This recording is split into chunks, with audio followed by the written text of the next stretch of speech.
আসসালামু আলাইকুম, কেমন আছেন সবাই? প্রতিদিনের মতো একটি নতুন ভিডিও নিয়ে চলে আসলাম। তো প্রতিদিনের রান্না বাড়ার টুকটাক কিছু ভিডিও কিন্তু আপনাদের সাথে আমি শেয়ার করে থাকি। আজকে পেঁয়াজ পাতা দিয়ে কিভাবে ডিম দিয়ে ভাজি করতে হয় সেটার একটি রেসিপি টুকটাক কিছুটা শেয়ার করব। মানে ডেলি কি রান্না বাড়া হয় সেগুলোই কিন্তু শেয়ার করা হয় আপনাদের সাথে। তো এখানে হচ্ছে ডিম দিয়ে পেঁয়াজ পাতা ভাজি করে নেওয়া হচ্ছে। যেহেতু আমি এখন আমার বাবার বাড়িতে আছি, মা এই রান্নাগুলো করছে, আপনাদের সাথে টুকটাক কিছুটা শেয়ার করে নিচ্ছি। এই ভাজিটি কিন্তু আমাদের বাসার সবার খুব পছন্দ। আপনারাও চাইলে ট্রাই করে দেখতে পারেন, খেতে কিন্তু খুবই টেস্টি হয়। তো এখানে পেঁয়াজ পাতাটি আস্তে আস্তে করে ভেজে নিয়ে রান্নাটি কমপ্লিট করে নেবে মা। তো এখানে কিন্তু আজকে পেঁয়াজ পাতা ভাজি হবে আর কিন্তু রান্না হবে ইলিশ মাছ।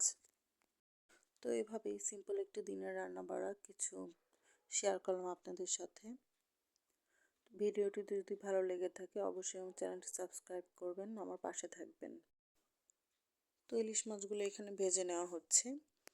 এছাড়া কিন্তু আমার খুব কাছের একজন বড় আপু সৌদি গিয়েছিল ওমরা হজ করতে, সেখান থেকে আমাদের জন্য কিছু গিফট নিয়ে এসেছিল। গিফট পেতে কিন্তু খুবই ভালো লাগে। ধন্যবাদ আপনাকে আপু। তো ভিডিওটি এখানেই শেষ করে দিচ্ছি, আশা করছি সবাই ভালো থাকবে।